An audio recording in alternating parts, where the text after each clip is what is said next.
I think this is right lah. We have repeated this over and again. Kan? Dia ada banyak faktor, tapi faktor yang paling dominan sekarang ialah faktor pasaran antarabangsa, terutamanya ketidaktentuan yang berlaku di Amerika Syarikat. Sejak 6 bulan yang lepas, dari segi penetapan dasar kewangan dan ekonomi di Amerika Syarikat, mereka melalui satu krisis ke satu krisis yang baru.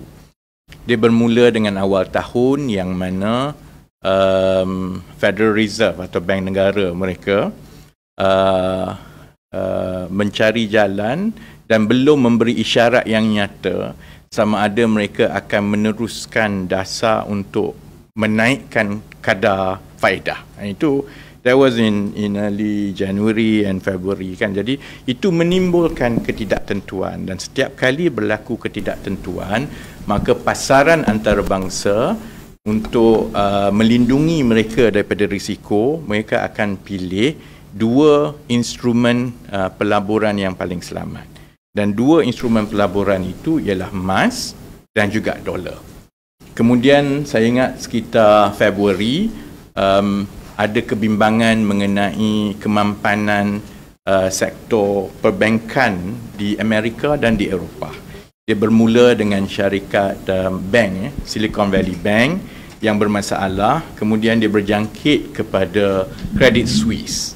Jadi untuk 2 bulan itu, February, March, towards April, there were concern on the robustness of the banking sector in US and Europe at large. Kemudian untuk bulan Mei ini pula, dia berlanjutan pula kerana politik di Amerika Syarikat tidak ada persetujuan di antara Presiden dengan Kongres mengenai had ceiling. Bila had ceiling hutang kerajaan Amerika Syarikat tidak boleh dipersetujui, belanjawan Amerika Syarikat tidak boleh dipersetujui.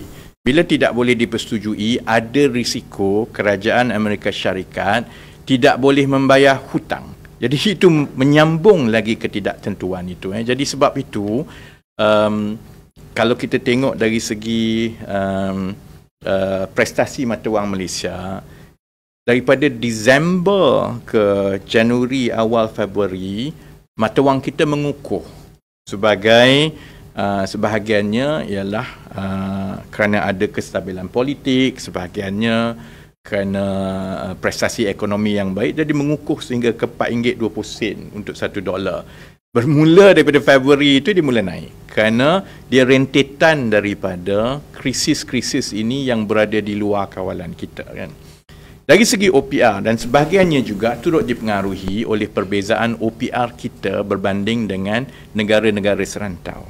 Malaysia masih lagi OPR pada 3%. Kerana kita hanya menaikkan OPR ini tahun 2022. Sebab itu tahun 2022 ada 4 kali peningkatan OPR kerana kita agak tertinggal berbanding dengan ekonomi-ekonomi lain di serantau ini. Orang lain lepas COVID, dengan cepat mereka menormalkan kembali interest rate mereka supaya interest rate mereka itu tidak jauh sangat daripada Amerika Syarikat.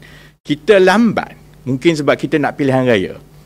Jadi kita berada dalam keadaan, contohnya sekarang, walaupun baru naik OPR, kita 3%, negara lain serantau ini 5%, US sekitar 5%. Jadi dalam keadaan ketidaktentuan ini, sudah tentulah pelabur-pelabur dia akan pergi sama ada ke Amerika Syarikat ataupun dalam kes rantau kita, dia pergi kepada Singapore Dollar. Kerana Singapore Dollar itu dilihat sebagai instrumen pelaburan yang selamat dan ada reputasi yang baik berbanding dengan currency-currency yang lain. Jadi sebab itu pandangan saya, seperti yang saya ulang berkali-kali, ada perkara yang di luar kawalan kita, ada perkara yang dalam kawalan kita, dalam kita menguruskan ekonomi. Yang penting ialah kita mengambil perspektif keseluruhan mengenai prestasi ekonomi itu. Selain daripada prestasi mata wang, prestasi keseluruhan kita termasuklah juga dari segi perkembangan dan pertumbuhan ekonomi daripada suku ke suku. Satu lagi yang kita perlu lihat ialah prestasi inflasi contohnya. Jadi sebab itu, dari segi prestasi-prestasi lain, kita kekal berwaspada tetapi optimistik bahawa pertumbuhan ini memberikan gambaran yang baik kerana dalam suku yang pertama pun kita tumbuh sebanyak 5.6%, lebih baik daripada yang dijangka. Inflasi pun terus menurun selama 11 bulan berturut-turut. Dalam bulan April dia dah turun 3.3% inflasi, dan kami yakin sebenarnya dia akan terus turun dan terus turun. Jadi my view is this, we will be subjected to the risk of global uncertainties and headwinds from time to time. There are things that if we had done earlier, we would have been less susceptible to global headwinds and uncertainties like this. But at this time, the best thing that we can do is to take an overall and long-term perspective of the economy and ride through this, because the uncertainties in the US will taper out. I don't see this deadlock between Republicans and Democrats in the US will continue, because they have to resolve their budgetary approval. It cannot be that for the next 3 to 4 months they cannot pay government servants' salary. They will have to pay. So they will make compromises, and eventually these uncertainties will taper out, and then the market then will normalize a bit more and be more reflective of our economic fundamentals, which are healthy and should put us all to be cautiously optimistic. Optimistic because the growth engine is performing better than expected. Cautious because we know we have structural issues in the economy. We also know that we are very much affected by the global headwinds, and there will be more global headwinds coming that are not in our control. And that is the reason why I always advocated that politicians leave as much as possible the issue about monetary policy to the central bankers, because they take a long-term view of the economy. Politicians take a snapshot, and we have to manage pressure and reporter like this from time to time.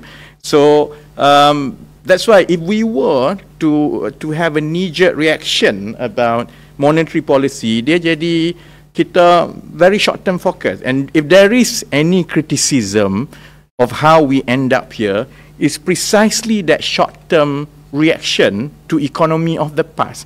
Orang lain dah normalize, kita tak normalize lagi.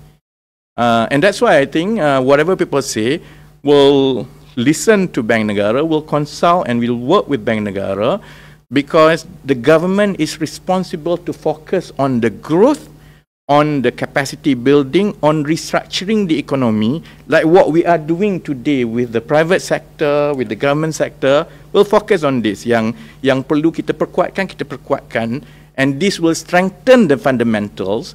And as the global headwinds taper off, it will our currency, our stock market performance will reflect better our fundamentals.